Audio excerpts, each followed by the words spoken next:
बात, भारत अद्भुत देश है। हमें भारत में यहाँ की, हम भी भारतीय हैं लेकिन अद्भुत है, हम भी अद्भुत हैं और लोग भी अद्भुत हैं यहाँ के। यहाँ दीवालों पर भी लिखावट के लिए मना करने के लिए दीवाल पर लिखना पड़ता है कि यहाँ लिखना मना है। इतनी अद्भुत बात। यहाँ दीवालों की लिखावट पे मना करने के लिए भी दीवालों पे लिखना पड़ता है, यहाँ लिखना मना है। और बंद कमरे में आप बानर, एक बंद कमरा, खाली कमरा, कुछ भी ना हो, एक सामान नहीं, तो एक बैनर टांग दो, अंदर झांकना मना है। बाहर भर टांग दो, इतना मत, अंदर झांकना, पैसा लग जाए, मूड फूट जाए, रात के गाढ़ चाय मार दे, अंदर झांके के है का। हाँ, ये भारत अद्भुत देश है।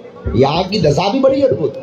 जैसे हम अभी रास्ते में आ रहे थे तो हम चेक कर रहे थे, चेक ये कर रहे थे कि लगभग 20, 25, 30 सेवादार कछु जे आगे के लगे, जे टंडन जी ने जे बुलवाए, जे बॉडी वाले का हो जाते हैं, अब समझ जाओ, बाउंसर गेम जे पधारे।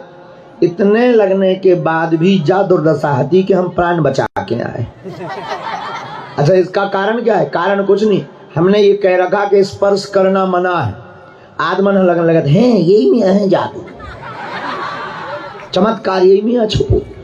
अच्छा, ये किसी को होश नहीं है कि हम अपनी खुद की कोई साधना है और साधना की परिपक्वता के कारण स्पर्श करने से श्री हनुमान जी महाराज की जो चेतना है या उनकी जो कृपा है उसमें थोड़ा दिक्कत होती। जो प्रणाम करता उसको भी होती, हमें होती।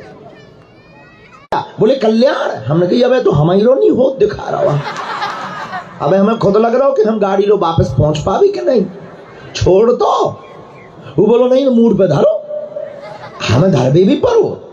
लेकिन बाद में हमें इतने हंसे कि बताओ इको कल्याण भाव हुई है कि ना भाव हुई है। जिन्हें जबरदस्ती हाथ धरवाओ, एक तो भीतर से आशीर्वाद निकलता है तो कोई ऐसा मिल जाए, कोई प्यारा मिल जाए, कोई भक्त मिल जाए, कोई जैसे रास्ते में हम जब जाते हैं तो यहाँ गाड़ियों में कई मिल जाते हैं। आज एक माता जी मिल गई। हमारा बल्कि नियम है कि हम तो किसी को स्पर्श नहीं कराते, लेकिन माता जी बड़ी भावुक मिल गई तो खूब माता जी का हमने खूब माता पित्र और गुरु अवहेलना से जिंदगी में एक दोष प्रकट कर लेते हैं। याद रखना,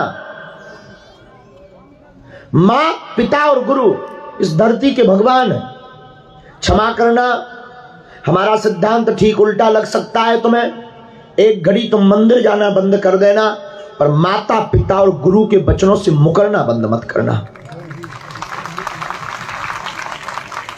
हमारा सिद्धांत बहुत उल्टा है। हम कभी भी इस सिद्धांत पे नहीं जीते हैं कि दुनिया से बुराई मिटनी चाहिए। ना हमारा ऐसा कोई लक्ष्य कि दुनिया से बुराई चली जाए। हम असत्य को भी मिटाना नहीं चाहते, अधर्म को भी मिटाना नहीं चाहते, असोच को भी मिटाना नहीं चाहते, अशुद्धता को भी मिटाना नहीं चाहते। हमारा मानना है कि अगर बुराई को मिटाना है तो अच्छाई को पकड़ो,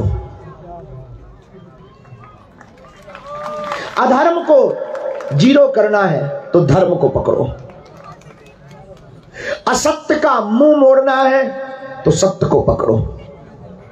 और क्षमा करना, अभी आते आते जहां हम बैठे थे चाय पी रहे थे तो विचार चल रहे थे, तब हमने किसी को बताया, श्रीमान हमारा एक सिद्धांत है, पूरी दुनिया हमारे खिलाफ क्या बोल रही हमें इससे फर्क नहीं पड़ रहा, हम क्या कर रहे हमें इससे बहुत फर्क पड़ता है। दुनिया का आइकॉन अपने हिसाब से है। यहां पर जितने भी लोग बैठे हैं जरूरी नहीं है कि सब गुरु दृष्टि से हमको देख रहे। कई लोग बाबा कहते हैं और भगवान की बड़ी कृपा है कि हमारी दाढ़ी मूंछ है भी नहीं, और होती भी है तो हम 9-10 दिन में उसको काट भी देते हैं कि लोगों को ये सिद्धांत हो ही ना जाए कि हम कोई बाबा हैं। और महात्मा तो हमें ही नहीं, कोई गुरु तो हमें भी नहीं, कोई मानने लगे ये उसका सिद्धांत है। और भगवान या ईश्वर तो बहुत बड़ी बात हो गई, ये तो हमें ही नहीं। हम एक इंसान है, तो जितने भी लोग यहाँ बैठे हैं सबके अपने अपने आइकॉन है। कोई हमें बाबा की दृष्टि से देखता, कोई महंत की दृष्टि से, कोई जादूगर की दृष्टि से। एक व्यक्ति तो और खतरनाक मिले, बोले आपने ऐसा मंत्र सीख रखा है कि पूरी दुनिया को बस में कर लेते हो। हमने कहा बहुत अच्छी बात, हमें ये नई उपाधि मिली आपसे। तो कोई इस दृष्टि से भी देखता, जादूगर, कोई पंडित जी, कोई कथा व्यास, लोगों की अलग अलग मुंडे मुंडे मतिर भिन्ना। जगत गुरु आदि जगत गुरु शंकराचार्य कहते हैं, जितने मूड होते उतने मत होते हैं। लेकिन कभी अब आपको मौका मिले तो हमसे पूछना। हमारी एक ही दृष्टि सदैव रहती कि जो बैठे हैं वो हमारे भक्त या डिवोटी नहीं है, अब तो ये हमारा परिवार बैठा है। आपके मानने या ना मानने से हमें कोई फर्क नहीं पड़ता है। क्षमा कीजिएगा, कोई अगर हमको गाली दे रहा है तो